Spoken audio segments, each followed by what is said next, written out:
Começa agora Antenado Podcast. Apoio Senac Idiomas. Quem faz se destaca. Fala, povo, dando sequência aqui nas nossas entrevistas com as pessoas das mais diversas religiões, né? Hoje a gente recebe um representante da Igreja Católica. Eu estou falando de um padre. A gente vai conversar com o padre Iago Carvalho. Tudo bom, padre? Tudo bom, Eugênio. E contigo? Vai melhorar agora. Tem um padre aqui, pelo menos oração não vai faltar, né? Para salvar esta pobre alma. Com a graça de Deus. Deus lhe favoreça num bom caminho. Padre, queria começar sabendo um pouco da sua história, né? Você é daqui de Natal mesmo e a gente conversou um pouquinho antes. Você teve o chamado, a vocação, a vontade de ser padre aos 7 anos de idade. Queria entrar à força no seminário. Ei, deixa eu entrar 7 anos, padre. Já podia? Não podia não, né? Não podia não. Na verdade, só podia entrar com 14 anos naquela época. Hoje, somente com 18 anos. E desde cedo eu senti esse desejo de corresponder à vocação. Eu não sabia o que era. Depois, quando eu fui participar das coisas da igreja, eu compreendi o que era. É tanto que minha namorada, na época, dizia... Eu queria ser uma igreja. 7 anos, você tinha namorado? Ou Não, já com 14 tá. 15 anos. Ela dizia assim, eu queria ser uma igreja para você me amar. O quanto você ama a igreja, o quanto você se dedica a ela. A gente marcava um cinema, uma coisa... E padre podia namorar? Não, Quem mas quer ser eu não era padre? padre. Ainda não, Eu não né? era padre. Eu ainda estava pensando em tudo mais. Eu sabia que a partir do momento que me tornasse seminarista, né, para me tornar padre, aí não poderia mais. Então, vamos aproveitar. Enquanto ainda não estou no caminho. E também para saber se era realmente a minha vocação. Né? Sim. E de fato foi. Então, assim, eu tentei por todas as vias, tentei conversar com os meus pais. Meus pais não permitiram. Então, foi o que eu fiz. Passei ainda no vestibular da Comperv, no tempo da UFRN, passei em psicologia e, ao mesmo tempo, recebi também o convite para ingressar no seminário. Eram 72, foram pré-selecionados 16. Desses 16 entraram 8, desses 8, hoje apenas 3 são padres. Dentre eles, eu.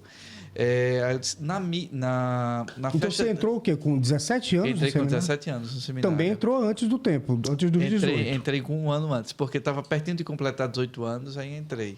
Aí na festa de despedida, de raspar a cabeça, aquela coisa toda, para o vestibular, eu anunciei que iria entrar para o seminário. Foi uma loucura. A família ficou...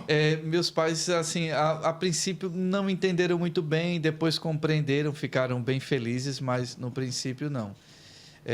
Os meus amigos não entenderam. Eu fico imaginando assim, qual é o pai ou a mãe que assim, eu quero que meu filho seja médico, eu quero que meu filho seja advogado, mas eu quero que meu filho seja padre. É difícil ter um pai e uma mãe pensando assim, né? Na verdade, tem muitos, mas assim, são pais mais antigos e tudo mais, com outras formações.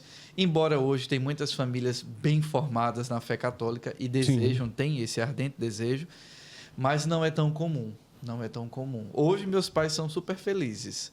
Hoje, inclusive, todo dia 16, porque meu aniversário de ordenação presbiteral é 16 de fevereiro.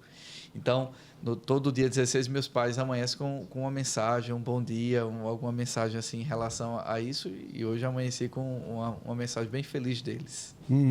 Então, 16 de fevereiro é sua ordenação. Você é padre, então, há quanto tempo? Sou padre há 3 anos. 3 anos. Vou fazer 3 anos. E está em que... chama arquidiocese? Estou na paróquia. Perdão. Na paróquia da Catedral. Na Catedral. Da Catedral. Uma das paróquias principais, se não a principal da arquidiocese. Mesmo no centro ali. Que é a principal, no final das Isso contas, né? mesmo. Que é a paróquia central ali. E é uma responsabilidade muito grande, por exemplo, estar numa paróquia dessa sendo tão jovem. Você sente essa responsabilidade? Sinto. Eu digo que a paróquia da Catedral é como o Valfredo Gugel. Né? Tudo chega. Tudo que você pensar. Tudo. Casais de toda a estirpe, pessoas de todas as localidades do mundo, pessoas que falam também outros idiomas. Para você ter ideia, uma vez eu peguei um caso... Aquele prédio por si só já é muito imponente, né? A o prédio da catedral. O símbolo da catedral, ela lembra a Deus, né? Quando ela começa pequena, porque o homem é pequeno, e à medida que você adentra perto do altar, ela fica maior, para lembrar da grandeza de Deus. A partir do momento que você se aproxima do altar, você deixa de ser pequeno e se torna grande como Deus. Na catedral, nós atendemos direção espiritual, confissão, conversas, enfim. E eu peguei um dos casos assim bem chocantes, foi de uma menina que fugiu de uma cidade da Lua, cujo padroeiro é São Jorge, para não dizer a identidade dela. E ela tinha um sonho de crescer na vida, então ela fugiu com um caminhoneiro, uma pessoa, segundo ela relatou, e esse, infelizmente, a estrupou no caminho. Quando chegou na frente da catedral, ele viu que ela estava sangrando muito, jogou ela na frente da catedral e disse: tem um médico aí, te cuida. Minha nossa. Quando ela chegou, me viu todo de branco, eu estava de túnica branca, ela pensava que era um médico. E essa menina Mas, tinha quantos anos, padre? Essa menina, na época, ela tinha 18 anos. Faz muito tempo isso? Fazem 2 anos. Fazem 2 anos. E tive que ligar para a assistência social, a prefeitura, enfim, o SAMU. Foi caso de polícia, né? Tem sido investigado e tudo mais. E foi uma das cenas mais difíceis no meu ministério, porque o que lidar com aquela pessoa que estava ali atrás tanto de uma ajuda espiritual, mas também de uma ajuda física, né? E o quanto existem pessoas más no mundo, né? Ela, coitada, vinha totalmente desnorteada, achando que a catedral era um hospital, e de fato é um hospital da misericórdia, de acolhimento, mas hoje ela está bem, se sente muito bem e agradece muito a oportunidade de pelo menos ter sido acolhida na catedral para ter um bom encaminhamento. O padre, então, ele é uma figura que transcende essa questão espiritual apenas, quando as pessoas procuram uma igreja. Isso mesmo. O padre, além de ser padre, um líder religioso, é psicólogo, é professor, é conselheiro, é também homem. Eu digo assim, o padre é homem de um formador de consciência, né? Um formador de opinião. Nas homilias, nas pregações, nos momentos que temos como este, por exemplo, de formar opiniões de diversas pessoas que nos ouvem, que assim também nos assistem. Então, o padre é um homem que forma uma opinião segundo os princípios da Igreja Católica, segundo os princípios de Deus. Quando o senhor ouviu esse chamado, né, que acaba sendo uma missão, né, de ser um sacerdote, o que é que mudou na sua vida, por exemplo? Ou em algum momento você pensou em ser outra coisa? Não, Eugênio, eu sempre pensei em ser padre. O que mudou tudo, porque eu tinha uma concepção de mundo, de realidade, assim, totalmente diferente daquilo que eu depois encarei na minha vida. Fui formado para ser padre, mas antes fui formado para ser homem, né? Para ser cristão, para poder compreender a diversidade do mundo. E eu achava que ser padre eu ia salvar o mundo com o meu jeito de ser, as coisas e tudo mais. E, de fato, é para ser assim. Mas a gente começa também a enxergar as dificuldades, né? As minhas próprias limitações, as limitações do outro. Mas eu lhe digo, do fundo do meu coração, eu sou o homem mais feliz deste mundo. Não possuo nada, mas também nada me possui. Não sou livre para fazer aquilo que Deus quer da minha vida, seja como padre, como pessoa, e faço até como São Paulo. Eu posso tudo, mas nem tudo me convém. Então, esse chamado que eu tento corresponder a cada dia, o chamado ao sacerdócio, ao ser padre, isso me faz muito feliz. Por isso que nunca pensei em ser outra coisa, porque eu sou feliz como padre. A gente percebe que o senhor tem o dom da palavra, né? Consegue falar com muita naturalidade e consegue encantar as pessoas enquanto fala. Estou aqui, caramba, e tocado, né? Consegue tocar as pessoas. Isso é algo natural ou você aprendeu a ser assim? Eu queria muito ter feito uma escola de oratória, ter participado de aulas assim. No seminário, nós temos aula de homilética, mas eles... O que, homem? Homilética. Isso morde? Não, e nem passa no cabelo. Eu digo assim, o que é isso? Isso como eu passo no cabelo, assim, nem um nem outro. Essa é nova pra mim. É o estudo da homilia, o estudo da pregação. Mas isso é só mais para fazer aquela coisa, começo, meio e fim, estruturação de uma boa pregação, não a formulação de uma pregação em si, né? Tentei até me inscrever em alguns cursos aqui de oratória em Natal, mas infelizmente não fui aceito. Sério? Não fui aceito. Não te quiseram lá? Não, por quê? E alegaram o quê? Disseram que eu já tinha a prática e tudo mais. Bom, aqui estou, bendito então seja Deus. Então podem chamar ele para ser professor do curso, né? Não, nem tem tempo, nem queira. Não. Mas, assim, eu acredito que seja um dom de Deus. Deus me acumulou, sou muito grato a Nosso Senhor por esta graça, dele ter me concedido isso. Então, não fiz nenhum curso de oratória, né? Aquilo que vai me inspirando o coração, vou falando e assim vai fazendo. E tipo, vem a palavra ou você se prepara? Não, tem algum exercício? Vem, não. Lógico, eu leio e rezo todos os dias. leio a Sagrada Escritura, leio as notícias, leio política, todo tipo de notícia eu leio, todos os dias. Então, assim, eu sou uma pessoa bem informada. Mas, e leitura, além das leituras que também o seminário me ensinou. E, especialmente, tem uma leitura que eu faço todos os dias, que muita gente gosta desse livro, Le Petit Prince, de Antoine de Exupéry, O Pequeno Príncipe. Ah, sim. O Pequeno Príncipe. Então, assim, É um clássico, né? É um clássico. Da literatura mundial. E o seminário me ensinou a ler em outras línguas, né? Que o seminário nos ensinou a português, logicamente o espanhol, o inglês e o francês. Né? Então, eu tive essa oportunidade e releio ele todos os dias. Para mim, é um norte na vida. Interessante. Eu gosto do Pequeno Príncipe. Tem muitos ensinamentos ali, né? Que se você souber encontrar ali as camadas, né? Hoje em dia está na moda dizer tem muitas camadas, então tem muitas camadas naquele livro. Tem. Se você, de fato, se encontrar, dá para você tirar um bom proveito. Porque muita gente quer... Nós padres, cada um tem o seu lema de vida. O meu é omnia servire et amare. Em tudo amar e servir.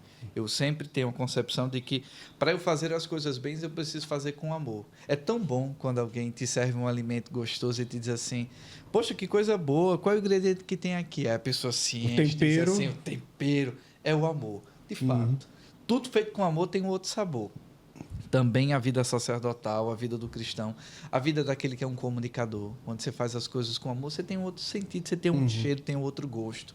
Então, já que tá na moda pegar frases clássicas para impactar essas coisas, o Le Petit Prince, o Pequeno Príncipe, é repleto. Ele é recheado dessas coisas e dá para fazer. Tu te torna eternamente responsável por aquilo que cativas. Isso mesmo.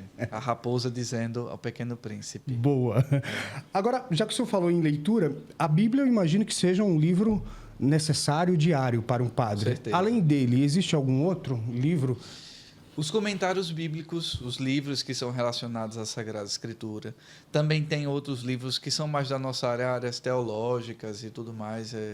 Tipo, a gente estuda pneumatologia. Não é nada do pneu, mas é sobre pneuma, que é Espírito Santo em grego. Então, o estudo sobre o Espírito Santo. Cristologia, que é o estudo sobre Cristo. Patrologia, que é o estudo dos primeiros padres do primeiro século. Enfim, a teologia tem diversos temas que podem ser abordados e os padres são convidados a ler todos os dias. E esse estudo ele é contínuo para os padres? Contínuo. Ele dura até 15 minutos depois de morrer. 15 minutos depois da gente morrer, tem que estar estudando, porque a vida do padre é tão dinâmica. Eu digo sempre assim, muita gente chega, padre, mas o senhor tem que ler sempre, sempre. Mesmo depois de eu morrer, 15 minutos depois eu ainda quero estar lendo. Porque a gente precisa se abastecer. O povo de Deus nos suga muito. Chega o final do dia, às vezes eu estou exausto, parece que eu fui assim sugado de todas as energias. Aí, de fato, a gente precisa se reabastecer no descanso, na boa alimentação, na boa leitura, para poder estar firme e forte na labuta do outro dia. Mudando um pouco de assunto, pegar uma questão mais histórica, a igreja é definitivamente uma instituição milenar. Né? E nessa história a gente já teve muitas questões, né, em relação a julgamentos da igreja, mudanças de comportamento, guerras, né, coisas que construíram a igreja que muitas vezes foram criticadas anos depois. A igreja hoje ela consegue ter esse meia-culpa disso tudo? Como é que vocês, padres novos, né, analisam esse histórico da igreja, desde casos nos Estados Unidos de abusos em relação a padres, crianças, toda essa questão hoje política que envolve a igreja, né? Ela que já teve no poder em muitos lugares no mundo também, dividindo o poder ali com os monarcas e tal. Como é que vocês veem isso tudo, essa construção da igreja até hoje? A igreja é como um senhor ou uma família, você pode até imaginar, diante de um baú. Dele a igreja consegue tirar desse baú coisas velhas e novas. O que é bom para ser revestido pela misericórdia de Deus, nós colocamos para a frente. O que não foi bom, nós fazemos como um bom cristão. Pedimos perdão pelo erro, pelos abusos cometidos. Hoje, a concepção da igreja na questão de poder é assim, quanto mais alto se está, mais se serve. O poder é serviço. Independente do cargo que você esteja, como diácono, como um padre, um monsenhor, um bispo, um cardeal, o próprio Papa Francisco está aí para mostrar. Né? Ele tem nos orientado sempre em relação a isso. A igreja é um constante sinal de salvação e serviço ao mundo. Infelizmente, como ela é gerida pelos homens, é passível a erro. Mas como ela é dirigida pelo Espírito Santo, a igreja, enquanto instituição, jamais errou. Os homens que nela estiveram, infelizmente, sim. Por tantos erros, por tantos abusos de poder, a igreja pede perdão, reconhece o seu erro e tenta repará-lo, né? Em diversos casos. Infelizmente, nós somos muito maculados pelos casos de pedofilia, né? Mas as pessoas não veem também que a igreja hoje ainda é a maior instituição caricativa, é a maior instituição de caridade no mundo, na gerência de hospitais, de escolas, de orfanatos e tudo mais. Então, assim, infelizmente, eu costumo sempre dizer, faz mais barulho uma árvore que cai do que um arbusto que cresce. A igreja continuamente ainda continua a crescer. Saiu agora o anuário do número de pessoas que se consideram católicas e professam a fé cristã no catolicismo, tem crescido, mas de maneira silenciosa. Muitas vezes faz mais barulho um avião que cai, um sacerdote que comete um pecado escandaloso e tudo mais, do que o trabalho do padre que está ali, por exemplo, eu na catedral, de 8 horas da manhã a 8 horas da noite, atendendo casais, atendendo pessoas com problemas de ansiedade, depressão, de inúmeros problemas de não aceitação, inclusive de não aceitação sexual. Então, assim, a igreja hoje, eu como sacerdote, vejo como sinal de esperança. Como sinal de esperança para a humanidade, de salvação. Quem tem esperança, Eugênio, vive de uma maneira diferente. Então, a igreja é sinal de esperança para um mundo que vive um caos. O senhor falou aí de aceitação sexual. Como é que a igreja lida com essas questões hoje? A igreja aceita. A igreja não condena ninguém, não condena a orientação sexual de ninguém. Ela é como uma boa mãe, acolhe e educa para o caminho do bem. Olha, Deus hoje lhe orienta a viver dessa determinada forma. Ela não obriga, ela ensina. O caminho é este. E hoje, por incrível que pareça, há diversas pessoas de diversas orientações sexuais que procuram os sacerdotes para desabafar, para conversar. Porque, infelizmente, a humanidade tem buscado no sexo a realização da vida. Mas é só um ponto. Aí se frustra. Vêm as frustrações, vêm as decepções. Então, como trabalhar espiritualmente, isto é um grande desafio para nós, os sacerdotes. E até mesmo porque essas pessoas procuram mais os sacerdotes jovens, porque acham que os sacerdotes mais idosos já têm uma cabeça mais fechada, uma mente mais quadrada e tudo mais. Mas, pelo contrário, nós, os jovens, procuramos os idosos para saber como lidar com essas situações e recebemos deles bons conselhos, né? Até mesmo para poder orientar as pessoas que nos buscam. Mas a igreja acolhe a todos, independentemente da orientação sexual. A gente está chegando no Natal, que é a época, talvez uma das principais datas, né, comemoradas pelos cristãos no mundo. Qual é o significado do Natal e que deve ser o verdadeiro significado, né, para os cristãos? O significado do Natal, em primeiro lugar, é o nascimento de Nosso Senhor, né? Isso aí já é prego batido, ponta virada. Nada de Papai Noel. Não. Papai Noel, na verdade, é São Nicolau, um santo da Igreja Católica, que era um santo bispo que distribuía presente para as crianças pobres. Mas, infelizmente, o mundo pegou essa oportunidade e transformou no Papai Noel. A Coca-Cola fez isso aí, né? O vermelho, branco. O marketing da Coca-Cola tem até uma coisa. Estava lembrando aqui do marketing, depois eu posso até falar. O marketing da Igreja Católica. Sim. Mas em relação ao Natal, é a renovação da vida. Deus assume a condição humana para também nos conceder a graça da renovação do viver. Com a celebração do Natal, a Igreja convida a estarmos em família, não somente dos laços de sangue, mas em família enquanto batizados, pessoas que acreditam em Jesus Cristo e podem fazer da vida dos outros um sinal de alegria, um sinal de caridade, um sinal de felicidade. Por isso que convidamos a conversão, a confissão, a celebração da Santa Missa, a participação nos demais sacramentos e nas celebrações que a Igreja apresenta nesse tempo do Natal, mas o convite é este, a renovação do viver. Um menino que Deus que assumiu a condição da humanidade para nos conceder a salvação. E para quem quiser entender de uma maneira bem tranquila o que é o Natal, eu digo de uma maneira bem lógica. todo menino quer ser homem, todo homem quer ser rei, e todo rei pensa que é Deus. Todo rei pensa que é Deus, mas só Deus quis ser menino. Somente Deus quis assumir uma condição humana, uma lógica totalmente diferente da lógica humana, porque a nossa lógica é sempre crescer, ter, poder, fazer, crescer, ser, ter. Mas a lógica de Deus é totalmente diferente. É humilde, se faz pequeno, frágil como uma criança, na manjedoura como a gente comemora no Natal. Muito interessante. Eu tive a oportunidade aqui, né, no fim do ano, de ouvir pessoas das mais diversas religiões, religiões de matriz africana, evangélicos, e aí eu fico sempre perguntando se só há um caminho para essa chamada salvação, através de uma ou de outra religião, ou se é possível chegar à salvação, chegar a esse Deus, ou Deus se manifesta de outras formas. Como é que o senhor vê isso?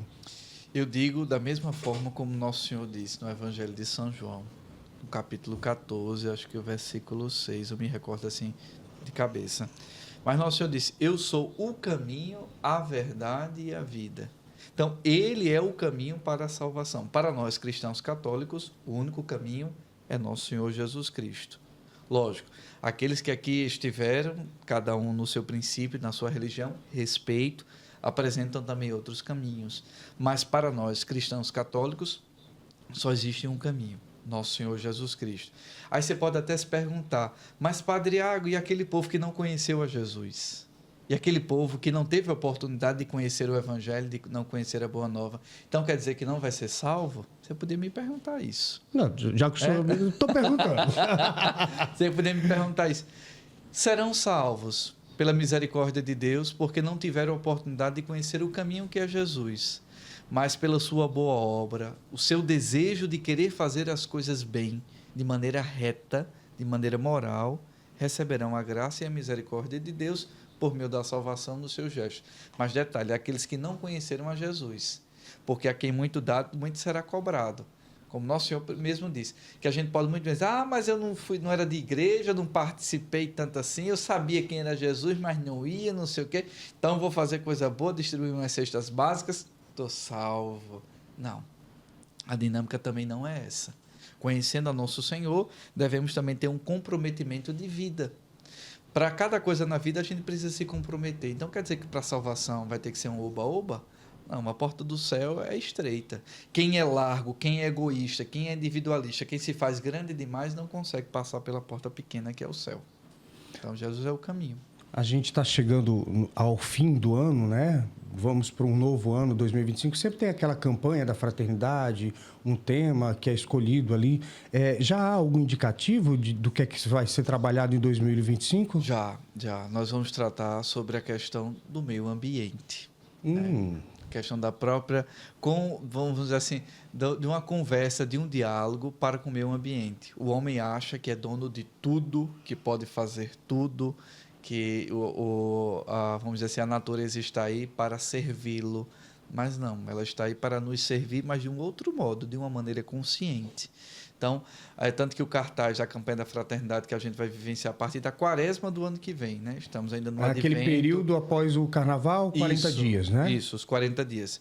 Tem a imagem de São Francisco de Assis com o bioma brasileiro, na verdade, os vários biomas brasileiros e também as cidades. Então, como dialogar? De que maneira conviver também com a natureza e a natureza está aí para nos servir, não de uma maneira de escravidão, né? De exploração também, exploração, né? De tudo mais.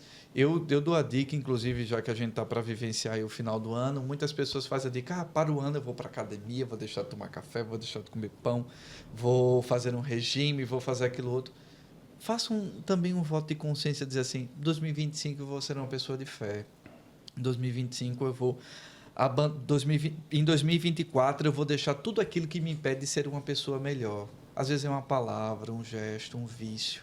Algo que não acrescenta em nada na sua vida. Pelo contrário, só destrói as suas virtudes. Só destrói o pouco de bondade que lhe resta nesse mundo de, meu Deus, de tanta maldade. Então, faça um voto também em 2025 de viver a fé, de viver a graça da conversão. O que é que, de fato, você precisa deixar em 2024 para ser uma pessoa nova em 2025? Aí eu cito o próprio São Francisco de Assis, que citei ainda agora da campanha da fraternidade. Ninguém não é tão pobre que não possa dar, nem tão rico que não precise receber. Sempre temos algo a dar e também a receber. Então, pare um pouquinho, em vez de pular 7 ondas, questões de tantas simpatias e tudo mais, mas como cristão, como católico, de fato ter essa consciência de dizer assim, poxa, quero ser uma pessoa nova, quero viver diferente. Padre Iago Carvalho, o senhor tem que idade? Eu tenho 31. 31 anos. Já chegou alguém pro senhor assim, olhou... É esse o padre? Já. Porque a gente vive, né, numa sociedade que é Ainda mais cheia que eu de... vi vestido de padre hoje. que é cheio de estereótipos, né? A gente cria os nossos estereótipos. Imagina sempre o padre alguém mais velho, Isso né? mesmo. Com uma figura, barba, enfim. Cria um estereótipo ali. Como é que são essas situações? Como é que o senhor lida com, às vezes, essa desconfiança de alguns fiéis? Eu já lidei de maneira mais grossa, hoje eu lido de maneira mais carinhosa, porque uma vez uma pessoa chegou para mim e disse assim, você não tem cara de padre, Oxi. você não tem jeito de padre. Eu disse, minha vocação não é vitrine para você chegar e dizer o preço e dizer que quer ou então pechichar. Quem me escolheu foi a Deus e a Ele eu a sirvo na sua pessoa. Boa. Na sua pessoa. Então, eu depois fui trabalhando, logicamente, me visto como um padre, me comporto como um tal e quero viver como um tal. Mas, por ser jovem, pelo meu jeito de ser também, algumas pessoas dizem, poxa, eu gosto. Quem é mais, vamos dizer assim, conservador, embora eu me considere um padre conservador, alguns dizem assim, gostei do jeito do senhor, gostei. Então, o que é que o senhor tem? O que é que de fato, o que é que o senhor tem assim que lhe faz ser tão diferente? Eu amo a Nosso Senhor. Eu amo ser padre, amo a Igreja Católica, amo servir, então por isso que eu sou assim, desde pequeno. Padre, qual é o que o senhor acha que seja seu maior legado no seu sacerdócio, na sua missão? Aquilo que você tem aprendido e que, ao mesmo tempo, você tem deixado de lição para as pessoas? Eugênio, servir e perdoar. A palavra perdão vem do latim perdonare, que significa amar sobre as medidas. Às vezes a gente fecha o nosso coração para tantas coisas, e eu, como padre, eu tenho batido muito de frente em relação a isso. Perdoe. Ninguém, olha, caixão não tem gaveta, mortalha não tem bolsa, a gente não sabe nem o dia nem a hora. Eu posso estar aqui com você daqui a pouco morrer. Então, assim, para que viver uma vida amargurada, fechada, com tanta coisa, brigando por tanta coisinha, tanta assim, coisa que não tem nem valor? Pode até ter um valor monetário, mas não tem um valor da vida, não tem um valor da paz. Então, eu tenho falado e tenho pregado e tenho me dedicado de maneira até exaustiva em relação a isso, ao perdão e ao serviço. Nós estamos no mundo para servir e para perdoar. Nosso Senhor fez isso em todo o seu ministério. A única coisa que Nosso Senhor condenou veemente foi a hipocrisia. Dizer uma coisa e fazer outra. Apontar o dedo disso e fazer uma coisa bem pior. Mas ele perdoou e serviu. Com o meu ministério, eu tenho me esforçado para isso, para perdoar e para servir. Então, Maravilha. Eu faço voto de que meu ministério seja assim. Deus permita que seja. Maravilha, padre. Não vou agradecer desde já, uma alegria conhecê-lo, né? Não conhecia, então uma alegria conhecê-lo e ver o quanto que o senhor é apaixonado pelaquilo que faz. A gente percebe isso no brilho dos seus olhos.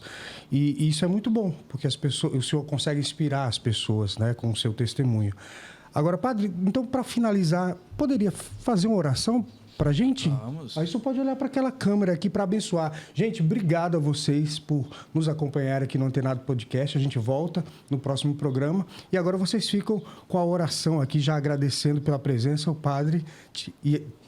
Ai, gente, agora, num instante eu esqueci. Muita gente me chama de Tiago, Eu ia mas dizer é Iago. É Iago, padre Iago Carvalho. Por favor, uma oração, padre.